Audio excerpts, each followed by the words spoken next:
Bonjour. Bonjour. Vous allez bien? Oui, merci. Ouais, on peut aller. Il faut.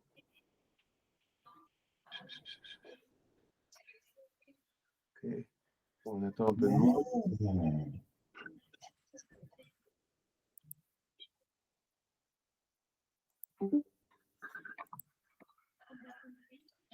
Comment ça se passe l'avancement dans les chapitres? Je crois que j'en suis au 11. Ah oui. Oui. Je suis dans les pattes, là. Pattes. Toutes les pattes. Chapitre 11 du pôle 1? Oui. Ok. J'ai essayé les petits pains au lait Ouais. et ça n'a pas marché. Pourquoi? Et ils n'ont pas. La pâte, elle n'a pas gonflé. En fin de compte, j'ai pas pris de la levure fraîche. J'ai pris de la levure de boulanger et je crois que ça n'a pas marché pour ça, je pense. Le boulanger, vous l'avez pris en boulangerie ou vous l'avez pris Non, je l'ai pris en sachet. en sachet? Ouais. Moi, je connais que la levure fraîche en cube, quoi. Oui, bah du coup, j'ai acheté la cube. Je vais les refaire avec celle-ci. Oui, avec celle-ci, oui. De toute façon, ça ne marchera pas avec d'autres. Ah, d'accord, c'est pour ça. Parce que la brioche, elle marche avec les autres. Ouais, mais il est préférable d'avoir celle-ci, Mais du coup, là, ça n'a pas marché. j'imagine. C'était infect. Je les ai pas mangés d'ailleurs. Ouais, je pense, oui. C'était de la chimique, de la poudre? En petites granules, là. Ah non, ça ne va pas marcher du tout, là. Ça va pas Non, lever du tout. ça n'a pas levé et du coup, c'était super compact et pas bon. Ça, j'imagine, ouais. J'imagine que ça devait être le cas, ouais. Mm. Euh, Alors que la brioche, j'arrive à la faire avec la levure que j'ai d'habitude. C'est-à-dire que celle-ci, on la garde pas longtemps. au frigo. Ouais. Regarde. Alors, ouais, mais même, elle est pas. Là, c'est un mois, même pas. Ben non, c'est le 26 octobre. Alors que je l'ai acheté ce week-end. À vérifier les dates. Ouais. Vérifier les dates. Alors, oh bon. Du coup, faut pas que je tarde à la faire. Ouais, ouais, ouais, bah là, pour le coup. Sinon, il y aura plus de fermentation, c'est tout, quoi. Mm. Nicole également. Rejoindre. Ah.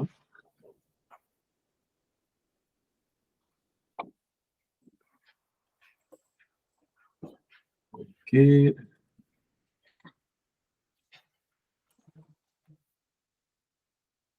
Allô, Nicole. Je ne sais pas s'il y a la caméra ou pas.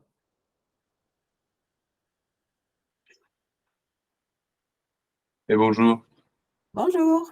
Je ne sais pas s'il manque du monde. Et normalement, il y avait 2 personnes en plus. Bon, pour les pâtes, en tout cas, vous aviez testé, Anita, du coup, des pâtes avant? Enfin, cette pâte-là, par cavage? Non. Pas testé. Nicole, vous n'avez pas testé? Non. Ok, tout le monde est novice. Dans l'histoire. Je vous ai mis dans la conversation, pour regarder sur le côté, à droite, vous pouvez voir, vous avez des messages dans l'appel. Et je vous ai mis la recette de pâte sucrée avec le process. Juste peut-être en bas, je ne sais pas où c'est que vous voyez. Il y a le petit onglet avec messagerie. Vous avez la pâte sucrée et le process. Chose que vous pouvez retrouver pôle 1, chapitre 13. C'est bon pour vous?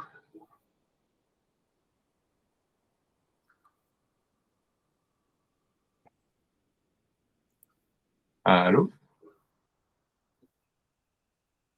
Je crois qu'elle n'a pas mis son micro. Ah oui, Nicole, je pense que vous n'avez pas de micro, ouais. Il n'y a pas de bruit, pas de son. On n'a que l'image. Vous avez trouvé, Nita, Oui. tout ça? Ok. Là, c'est bon? Là, c'est Oui, bon. Là, c'est c'est bon. C'est bon, Parfait. vous avez Alors, trouvé, je vais couper ça. Nicole? la recette et puis le protocole, on va dire. Je suis nulle, je vois pas. En bas à droite, souvent. Ah, en bas à droite. Vous avez une petite onglet messagerie. Est-ce que c'est ça? Non. Oh, bah là, ça non plus. Je sais pas Comme, faire. comme une petite bulle ou un petit livret. Ouais, une petite bulle de parole en bas à droite, juste à côté de personnages, des personnages. Est-ce que parce que j'ai fait trop grand? Attendez. Il y a marqué discuter avec tous les participants, moi. Je ne sais pas si C'est ça. vous, c'est pareil. Non. Euh, je sais pas faire. Vous aviez pris du coup la recette de pâte sucrée, Oui, fromage. Pareil, Anita. Oui, Ok. Bon, bah, normalement, les ingrédients sont prêts, sinon je vais dire que c'est oui, le protocole. tout est fait. Tout est fait. Ok, farine 350, beurre 12 160, sucre glace 175, œuf 70 et sel 6 grammes, c'est ça? C'est ça, c'est ça. On est d'accord, Anita? oui. Ok. Donc, faire la pesée des ingrédients, ça c'est fait. Tamiser la farine sur une feuille de cuisson. Ah non, j'ai pas fait. La farine, toujours mieux en résultat.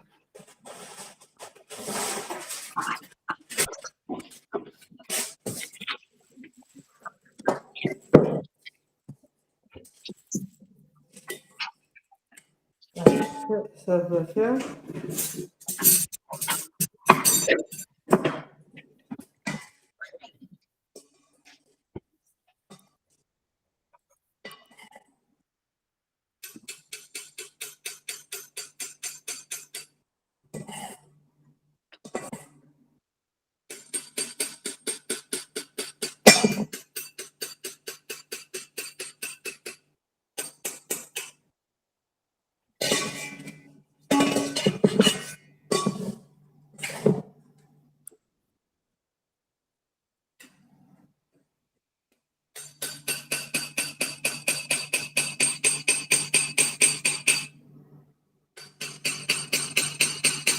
Ok, c'est bon?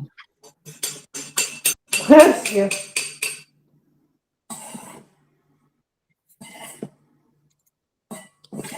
J'ai un petit ami, alors ça va pas vite.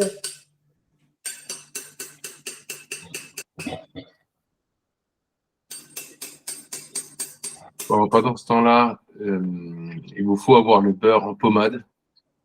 Je ne sais pas si vous avez le micro-ondes, à moins que ça soit déjà le cas, mais à moins que vous ayez mis micro-ondes ou autre.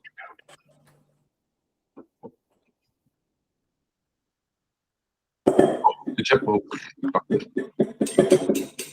Ok, beurre pommade avec sucre glace ensemble. Et on laisse tourner avec la feuille, l'ustensile, la feuille.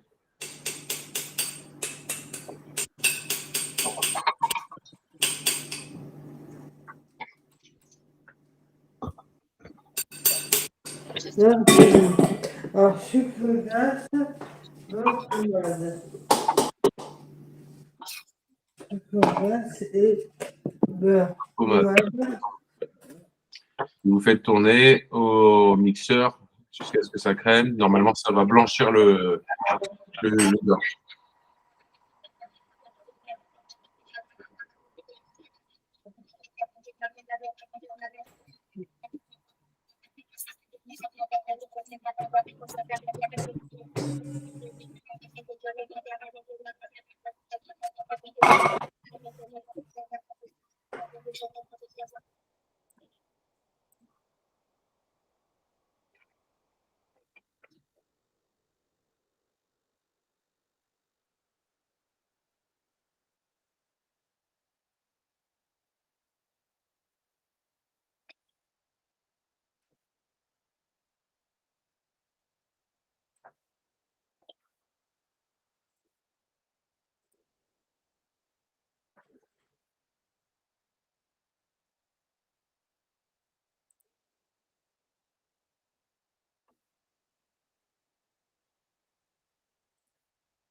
C'est tout bon? Regardez vos micros, je ne sais pas s'ils sont activés. Attendez, bougez pas. Je pense qu'ils sont désactivés, vos micros.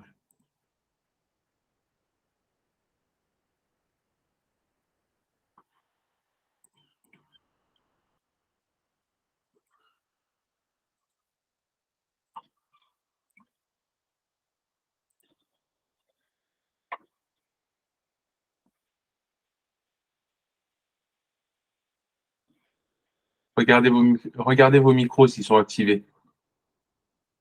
Parce que j'entends plus. Voilà. Et là, moi, c'est bon? C'est bon. Anita, je crois que le micro est désactivé.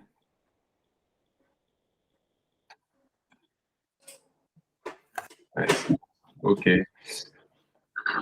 Ok, les deux côtés. Ensuite, alors, il faudrait qu'il soit plus comme Nicole, le beurre. Là, il devait être assez chaud. Et de votre côté, Anita, il n'est pas assez mélangé, il n'est pas assez liquide. Ensuite, on va incorporer la moitié de la farine et le sel et mélanger au fouet. Moitié de la farine. Moitié de la farine, vous prenez votre feuille ou avec une pelle, la moitié de la farine et le sel, et vous mélangez au fouet. Faire le fouet à la main si c'est pas assez raide, si c'est pas trop raide, du moins, je veux dire, vous pouvez le faire à la main avec le fouet. Ça fera aussi si c'est trop raide, vous passez à la machine, mais bon. On va le mettre dans la machine avec ma pâte de beurre. Nita, si le beurre il ne revient pas, la solution c'est de mettre un peu de chalumeau sous le mixeur quand on en a. Ah, c'est mieux, ouais. La moitié de la farine et le sel. Du coup, on change, on enlève la feuille, on met le fouet. Oui, c'est ça.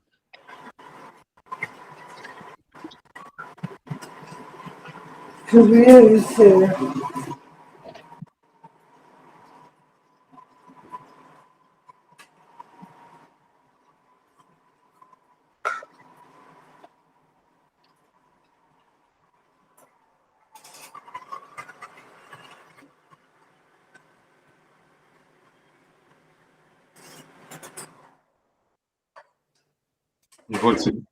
Une fois que c'est bien mélangé, la première moitié de farine et de sel, on mettra les œufs. On met les œufs. Les œufs, ouais. Il restera encore de la farine. Oui, la moitié. D'accord.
C'est mon Nicole?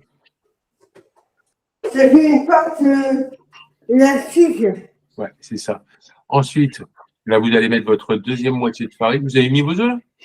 Oui. Ok. Vous allez mettre votre autre moitié de farine.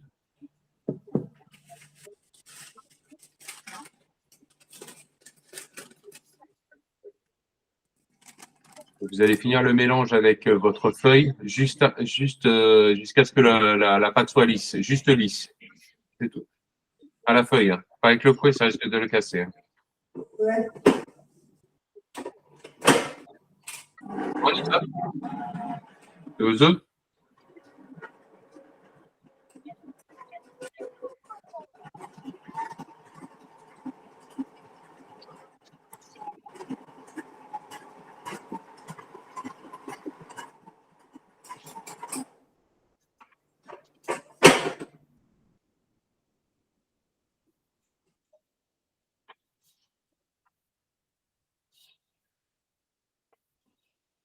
Allô, Anita. Oui, C'est collé au fond ou quoi? bah, sur le côté. Sur les côtés? Bah, c'est pas très très grave. Hein. La majorité des œufs est mélangée? Oui, Ok, vous pouvez mettre le restant de farine hein, et d'accord. changer pour la feuille. Ça risquerait de casser le fouet si c'est trop raide. Donc, du coup, je remets la feuille. Oui. Ah, c'est pour ça, parce que la feuille, elle prend les côtés, mais pas le fouet. C'est sûr, c'est quoi? C'est un Kishnell? Non, c'est un, je sais pas. C'est un sans marque. Faites voir. Ah non, mais ça ressemble beaucoup à un Kishnell pourtant. Ben, Certains modèles ont des fouets qui vont pas jusque sur les côtés, effectivement. ouais, c'est ça. Donc, du coup, vous démanchez le bol. fouet. Voilà, vous mettez votre deuxième temps de farine, vous mettez un coup de corne ou de marie sur les côtés, question de mélanger, et ensuite vous passez à la feuille et vous mélangez jusqu'à ce que ça soit lisse, la pâte. Elle va s'agglutiner. Parce que là, du coup, c'est comme ça. Oui, Mais c'est parce que j'ai pris avec la je vois. spatule. Ouais. Deuxième temps de farine, ça va se faire. Faites-moi voir, Nicole, ce que ça dit. Ok. Là, maintenant, ce que vous allez faire, une fois que vous l'avez comme ça, vous allez étendre un film plastique sur le tour. Le dessus? Non, sur le tour, sur votre table. Vous l'étendez sur votre table et ensuite vous allez faire tomber votre pâte au milieu du film. Comme ça, vous pourrez resserrer le film, en fait, contre l'enrobé du film et la mettre au frigo froid positif, 4 degrés. D'accord. Voilà, parfait. Maintenant, vous pouvez faire tomber votre pâte au milieu.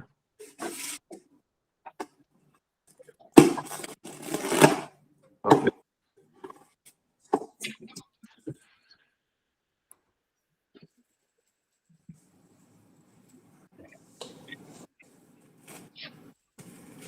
Vous n'avez pas de corne. Vous n'avez pas de corne. Mais si, je Attention, attention, attention. mince. Corne farinée ou sinon vous farinez votre maryse, quoi. Attendez. Elle est là. Elle est disparue. Farinez la corne, farinez la corne. On peut fariner sur la corne, ça évitera que ça colle tout de suite.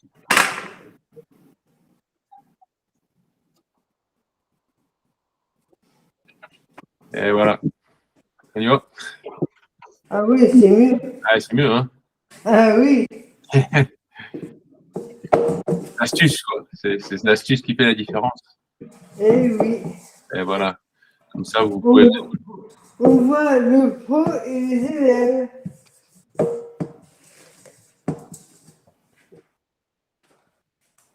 Parfait.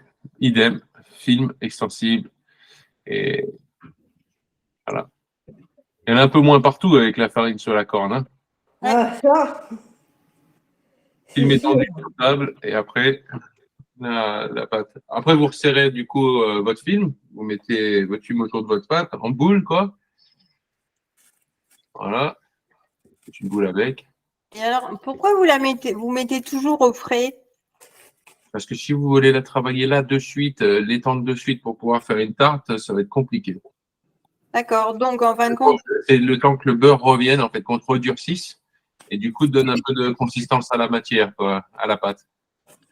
donc pour les brioches et pour les petits pains au lait, vous faites une demi-heure extérieure, une demi-heure frigo. Pareil. Alors, dans votre cas de figure, étant donné que vous n'avez pas des cuves, vous allez faire. Alors, vous pouvez mettre la brioche directement au frais. Et une fois qu'elle est faite, vous la mettez au froid. Le mieux, c'est une nuit. Vous la détaillez le lendemain. Donc, vous la découpez en morceaux. Vous pesez les quantités que vous avez besoin, 45 grammes en boule pour, par exemple, une Nanterre. Et vous la façonnez dès le matin à un environnement pas trop chaud. Et ensuite, là, vous la mettez en pousse. Du coup, quand vous avez votre levure, entre 26, 27, maximum 30 degrés, et elle va lever toute seule. Mais si vous la faites là, par exemple, que vous avez votre pâte maintenant et que vous la laissez dehors, demain matin, elle est levée. On va pas quoi? Si vous avez votre brioche et qui est froide maintenant et que vous la façonnez maintenant et que vous la laissez dehors, demain matin, elle sera levée. En fait, D'accord. si vous la mettez en étuve à 30 degrés, ça accélère la pousse. Si vous la laissez dehors avec une température ambiante, forcément, vous avez une certaine température qui n'est pas celle de 30 degrés, un peu moins, mais ça va commencer à pousser, quoi qu'il en soit. Hein, ça va démarrer. Ça, c'est une fermentation longue. Par exemple, les boulangers ont deux solutions pour faire du pain. Soit ils font ce qu'on appelle du direct, ils font leur pâte et ils la façonnent directement. Ils ont 18 grammes de levure au kilo de farine. Et donc, du coup, ils peuvent tout de suite cuire votre pain, chose que je ne recommande pas. Et de l'autre côté, ils peuvent faire la pâte. Des fois, vous les voyez en boulangerie, ils font la pâte à 10-11 heures. Ils la mettent en chambre de pousse. En fait, compte, la chambre de pousse, elle opère comme un frigo. Elle va stopper la progression de la levure et à 3-4 heures du matin, elle va s'enclencher en chaud. Donc, elle va passer de négatif en froid positif, quoi, entre guillemets, donc froid à 4 degrés, à plus chaud. Et elle va lancer du coup le processus de fermentation, mais qui aura été déjà un peu plus long par le fait que du coup la pâte, elle a dormi une journée et une nuit tempérée à 4-5 degrés. Et après, du coup, vous avez un meilleur développement de la levure et il cuit votre pain. D'accord, mais donc c'est pas chaud-froid, mais c'est froid-chaud. C'est froid-chaud. Ben, sur les recettes, vous marquez une demi-heure à température ambiante, puis Oui. après froid. Parce que là, vous êtes chez vous. Et donc, vous avez un temps de repos. Sinon, vous aurez trop de force dans votre brioche. Et demain matin, si vous ne faites pas ce temps de pause à l'extérieur, vous ne pourrez pas la façonner. Ça sera du béton. Donc, ça veut dire que le lendemain, on fait des petites boules et après, on réattend qu'elles gonflent avant de faire cuire. C'est ça. Donc là, vous faites votre pâte à brioche. Vous la sortez, vous faites une boule. Vous la laissez dehors une demi-heure, chaud. D'accord? Une Oui. demi-heure, le temps de la détente. Elle va se détendre. Elle ne va pas démarrer. Elle ne va pas lever. Elle va juste se détendre. Vous faites une boule, vous faites une croix sur la boule avec un couteau. Ensuite, vous pouvez mettre un torchon dessus et basta pendant une demi-heure. Ensuite, vous la mettez au frigo, donc dans votre film. Elle va prendre le froid. Le lendemain matin, elle est assez raide. Là, vous pouvez la découper, la détailler. Donc, à 45, vous faites vos boules, 45 grammes. Vous faites vos boules. Vous la laissez en température ambiante ou vous la laissez à 30 degrés, à 29-30 degrés en étuve. Moins vous êtes chaud, mieux ça sera. Parce que plus vous êtes chaud, plus le beurre est susceptible de couler, de sortir de la brioche. Si vous êtes à 26 degrés, c'est parfait. Vous êtes à 26 degrés, vous laissez la brioche lever. Normalement, si vous faites des boules de 45, ça doit être à 3/4 de votre moule. Quand les brioches, elles dépassent du moule, normalement, ça fait 1,5 fois, elles doublent quasiment de volume, 1,5 fois. Là, vous pouvez mettre au four. Et là, vous avez un résultat optimal. Et je vous donne un conseil pour vous, toutes les deux. Dans le système de fermentation et de levure, notamment, là, on parle de brioche, mais on parle aussi de pain. Et ben, vous saurez que le pain au levain, c'est une très bonne chose. Il est recommandé généralement par les médecins et ils vous disent, bon, madame, vous avez passé la cinquantaine d'années, il serait bien que vous mangiez du pain complet au levain, etc. Pour les os, pour calcification, etc. Si vous allez chez votre boulanger et que vous mangez du pain complet, le problème qu'il y a, c'est que la majorité des pains complets et des farines qui sont utilisées pour le pain complet, elles contiennent des enzymes que les estomacs des femmes de plus de 50 ans ne peuvent pas assimiler. Et pour compenser ces enzymes-là, l'estomac va puiser dans le calcium des os. Donc, pensant se soigner, pensant s'entretenir la santé, on se détruit la santé. Et ça c'est bien parce que c'est que pour les femmes. Mais oui, parce que moi, je sais que ma maman, elle mange du pain complet. Oui. Ben, Mais si elle elle est dit que c'est bon pour sa santé. Moi, Alors, j'aime pas trop. si c'est du pain complet au levain, oui. Si c'est du pain complet à la levure, non. Le pain complet, généralement, c'est un pain spécial, qui rentre dans les pains spéciaux chez les boulangers. Du coup, ce qui se passe, étant donné qu'il n'y a pas des quantités, on va dire, faramineuses de pain qui sont faites tous les jours en complet, les boulangers vont pré-congeler ces pains et les faire sur base de levure. Parce que du coup, la levure, comme vous avez là en cube, elle va beaucoup mieux se décongeler. Alors qu'un levain, lui, il va beaucoup plus subir la décongélation. Donc, quand vous avez des boulangers qui sont indiqués Boulangerie de France, c'est des gens qui vont faire le pain complet et les pains spéciaux tous les jours. Au compte-gouttes, quoi. Ils vont pas congeler leurs pains spéciaux. si votre mère, elle prend du pain complet au levain, elle risque rien. Parce que du coup, le levain aura eu le temps de décomposer les enzymes qui sont présents dans la levure de complet et pas de problème. Mais le problème, c'est quand on a de la levure comme ça, là, en brique, en cube, la levure fraîche, elle n'a pas assez de puissance, on va dire, pour décomposer les enzymes données. Donc, tout ce qu'il y a au niveau du grain de blé et autres qu'il y a dans cette farine de complet se retrouve dans l'estomac de la personne du sujet, on va dire. Et en l'occurrence, quand c'est une femme, pour compenser en fait contre la digestion de ces enzymes-là, c'est puiser dans le calcium des os. Et généralement, il y a des gens qui prennent du complet, on leur dit, les médecins leur disent, prenez du complet pour votre calcification, pour pas que vous ayez de problème pour les os, ça va en complément d'un verre de lait, etc. Et en fait, compte, pensant se soigner, beaucoup de personnes s'empoisonnent. Très bien. Et donc, nous, on peut le faire. Quoi, votre complet? Oui. Alors, vous pouvez très bien faire votre complet. Vous achetez votre farine de complet en grande surface et vous créez votre levain. Alors après, plusieurs recherches à faire sur le levain. Donc, farine, eau, ça c'est les essentiels. Jus d'orange pour l'amorcer, qui va commencer à faire de la fermentation. Vous mettez ça dans un récipient, dans un seau, un petit seau. Vous n'avez pas besoin de faire une souche de 100 kg de levain. Oui, même un petit bocal, quoi. Bocal, vous mettez ça dans un petit bocal, vous laissez ça dehors la journée. Vous allez voir, ça va commencer à mousser. Et ensuite, mousser, pas de la pourriture, hein, mousser parce que ça va développer.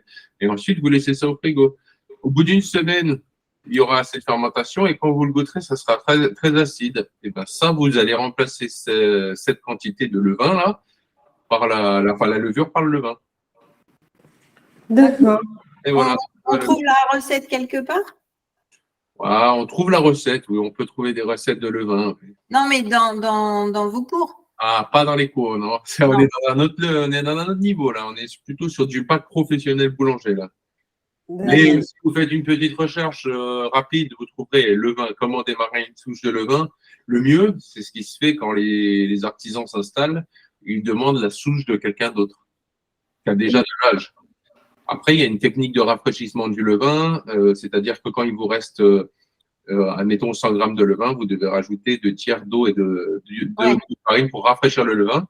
Si vous êtes un peu extrémiste et que vous voulez avoir une qualité de levain parfait, dans ces cas-là, il vous faudra un pH mètre et là, vous allez calculer le taux d'acidité qu'il y a dans votre levain. D'accord. Mais ce que je veux dire, c'est que ce n'est pas n'importe quelle proportion pour faire déjà le premier.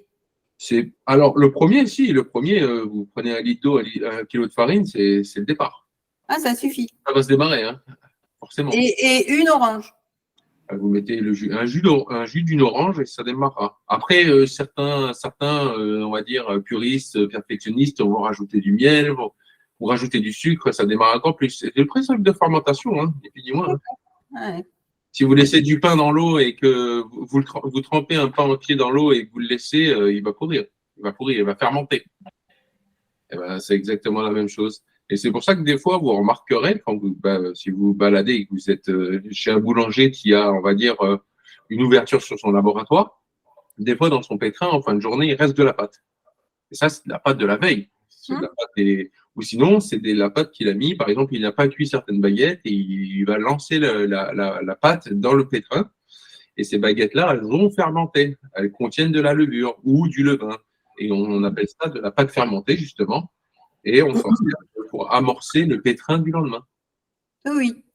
Donc, c'est une sorte de levain, entre guillemets. C'est pas un levain pur, c'est comme un levain dur. C'est une sorte de demi-levain, mais qui va servir à, premièrement, économiser, à ne pas perdre, du coup, la matière et à améliorer la qualité du pétrin du lendemain. D'accord. Et alors, on ne peut pas prendre ce levain pour faire les pâtes à tarte ou autre chose à la place de la levure, du coup. Alors, le levain, vous pouvez l'utiliser pour toutes les pâtes levées, point. Les pâtes levées feuilletées. Ouais. Toutes les pâtes sablées, sucrées, par crémage ou par sablage, non. Mais par exemple, croissant, oui. Brioche, oui. Pain, oui.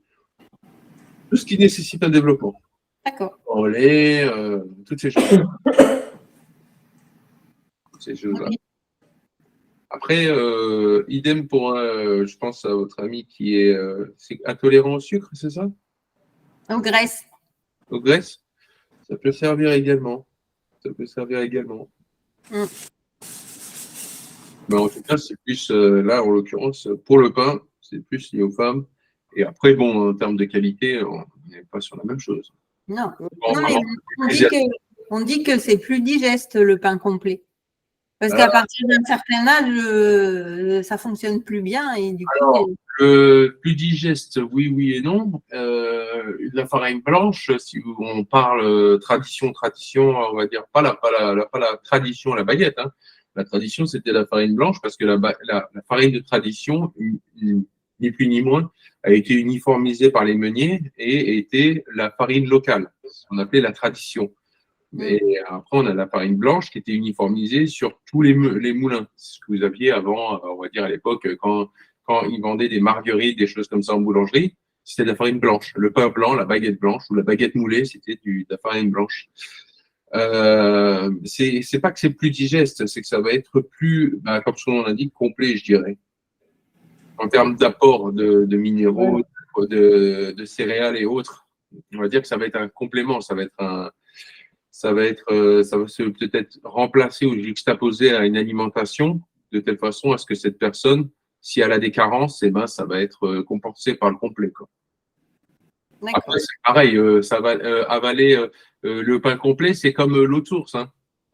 Si vous ne changez pas d'eau, vous avez des carences. Si vous avez une eau avec que du sodium ou avec que tel minéral, ou vous avez des carences dans autre chose. Mangez que du complet, vous aurez des carences. C'est pas bon. Ouais. Non, mais il faut varier, hein, c'est clair. C'est comme l'alimentation. Oui, tout à fait. C'est comme manger que de la viande, vous aurez des carences et vous aurez un taux de fer trop élevé. Ouais. Donc voilà, là, ce que je vous recommande quand la pâte sera froide ou dans quelques minutes, c'est de prendre une photo pour votre niveau, pour votre pâte sucrée. Et si vous avez des tartes à faire, une fois qu'elle sera froide, vous pourrez faire votre tarte avec. D'accord. Voilà. Comme ça vous fera 2 exercices en même temps. Ok. En faisant cette pâte, on peut mettre à l'intérieur une pâte, un appareil, si des œufs, de la crème, du lait et des fruits. Alors, on peut mettre dans ce type de fond de pâte, soit vous la cuisez à blanc, avec des noyaux de cerise, des plombs, tout type du riz, etc. Soit vous la cuisez avec de la crème d'amande ou de la frangipane. Ah, Le fond. Vous pouvez mettre crème d'amande ou frangipane et puis après mettre du coup crème pâtissière par-dessus et vos fruits. d'accord. Et c'est aussi la tarte au citron, celle-ci? Celle-là, la pâte que vous avez, vous pouvez très bien faire le fond. Ensuite, donc le cura blanc, faire votre tarte au citron. Et ça complète également la tarte chocolat Pôle 2, pour ceux qui y sont. Pôle 2. Il y a la tarte chocolat avec l'explication de la ganache et vous avez besoin d'un fond de tarte. D'accord. Ça, vous pouvez faire deux moyennes tartes, une citron et une chocolat. Et astuce, quand vous aurez fini la citron, vous rajoutez la meringue et vous aurez fait la citron meringuée. Oui, alors pour la meringue, c'est la française qu'on met dessus? Ce sera l'italienne. L'italienne, d'accord. Donc, c'est une incorporation au filet d'un sucre cuit à 121 degrés. Voilà, dans les blancs montés. Bon, j'essaierai alors. La convenance. C'est tout bon? Vous avez des questions? Elle se congèle, cette pâte? On fait cuite et crue. D'accord, mais je ne la congèle pas en boule, je l'étale et je la mets dans un film. C'est préférable si vous voulez après pouvoir l'utiliser. D'accord. Vous pouvez la congeler en plaque et après vous détaillez des carrés dans votre plaque et vous sortez ce que vous avez besoin au compte-gouttes. Oui, non, parce que c'est vrai que on ne sait plus quoi en faire. Après, attention à la congélation, ok, pas de problème, bien filmé parce que ce type de pâte s'oxyde assez rapidement. Quoi. Enfin, si elle n'est pas bien fermée, elle va devenir grise et après grise, elle risque de ce qu'on appelle verdir, elle ne sera pas verte, mais ça sera un marron vert. Quoi. D'accord. Donc, Bien on faire. la met et dans du papier film et par-dessus, on met. Enfin, Oui, non. bien filmé, bien filmé. J'ai bien filmé.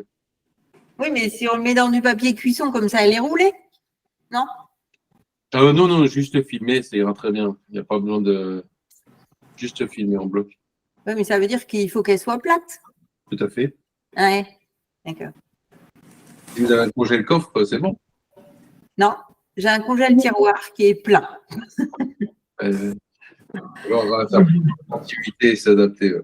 Ouais, c'est pour ça que je vais essayer de la.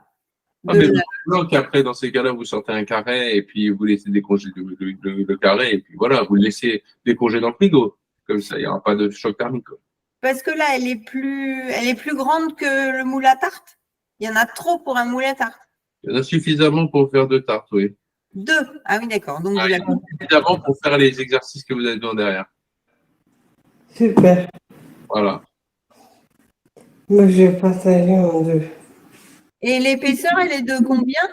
Ah, on sera entre 2 et 3 mm, hein, l'épaisseur pour étendre. D'accord. Pensez à piquer le fond de la tarte. Si vous ne voulez pas de bulles dans le fond, tout dépend des moules que vous avez. Si vous avez des cercles ou des moules à tarte. Et puis voilà, quoi. Chiqueter sur les côtés si vous connaissez la technique pour chiqueter. Fourchette ou pince à chiqueter. Et puis voilà. Oui. Et là, vous Après, petite question. Je dois faire le flan au pruneau. Dans la recette, ils ne disent pas combien de pruneaux. À notre guise. ouais, vous aimez les pruneaux, vous en mettez. Vous n'aimez pas les pruneaux, vous n'en mettez pas. Ok, d'accord. Voilà, c'est ça. Ouais, comment on appelle un flan au pruneau? Un Un phare. phare breton. Un Non, phare. un phare. Ok, breton ou pas breton? Ah, j'ai un doute. Breton. Ok, phare breton. Et vous avez vu beaucoup de pruneaux en Bretagne? Et non, Et bien alors pourquoi le phare breton a des pruneaux? je ne sais pas. Anita? Je ne sais pas. Je ne sais pas non plus.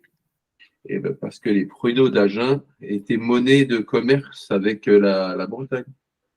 Ah, Il y avait un d'accord.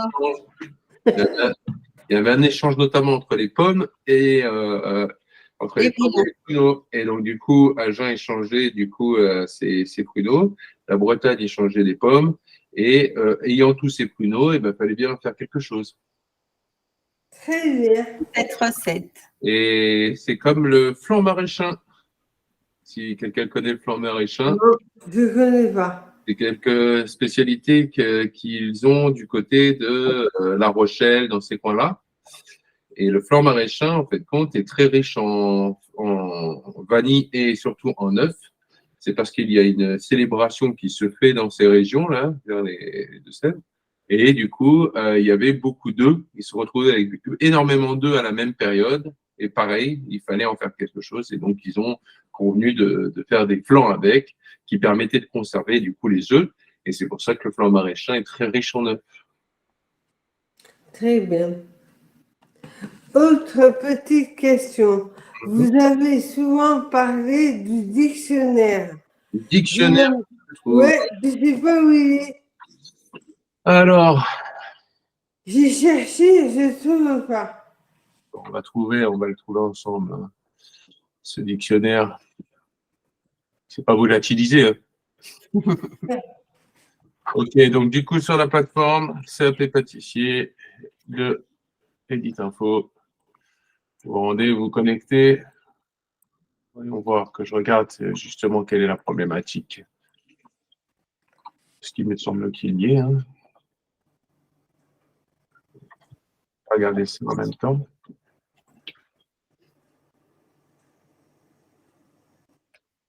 Alors, du coup, ma mallette de pâtissier, Oui, je vois. j'imagine.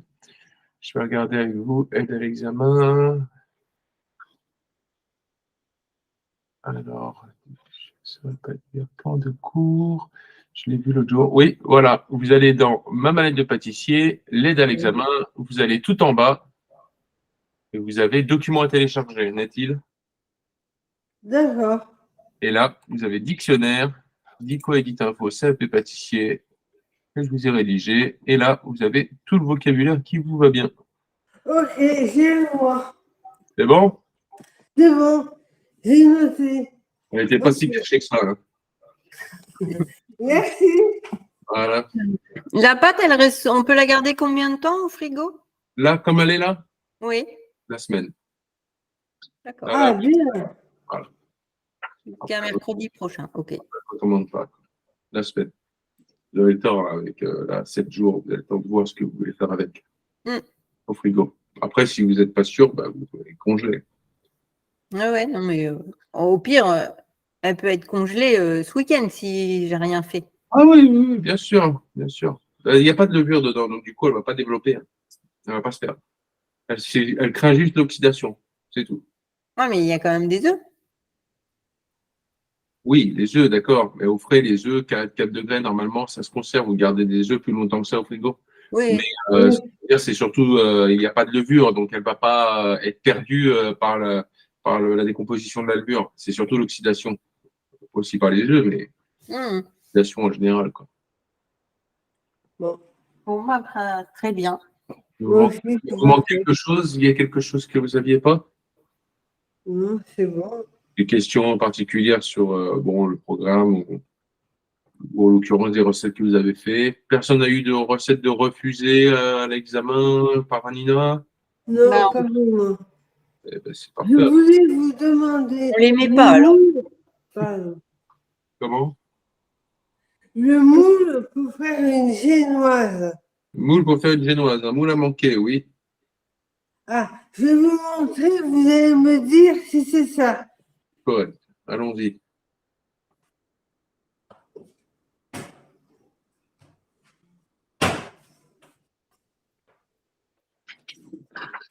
Ça suffira. Ah, super. Très bien. Ça suffira. Elle sera à la hauteur du moule, mais ça suffira. Parfait. Pas trop remplir, hein. 3/4 maximum. Hein. 3/4. D'accord. Ok. J'appréhende un peu les prochaines recettes, justement, la génoise, les coulis, tout ça. Ça me Mais pourquoi stresse un peu. ça serait plus compliqué que le reste? Je sais pas, je sais pas. Attendez. J'ai regardé un gâteau avec des filles, ça m'a fait bizarre. Je vais voir, On va y arriver. Il n'y a pas de raison. Pas de raison. ça marche. Anita, quoi que ce soit, C'est bon, merci. c'est tout bon. Ah, Mesdames, parfait. on va sûrement, je vais regarder vos réalisations sur base de cette pâte. Hein. J'imagine que les tartes vont arriver sous peu. Ouais, je vais regarder. Faites votre tarte au citron ou tarte aux fruits, parce qu'il y a tarte aux fruits, hein. Tarte aux fruits, tarte au citron, et tarte aux fruits, n'hésitez pas, amusez-vous, faites-vous plaisir. Parfait. Merci. Ok, bonne soirée à toutes les deux. Merci beaucoup. À bientôt. Au revoir, Anita. Au revoir.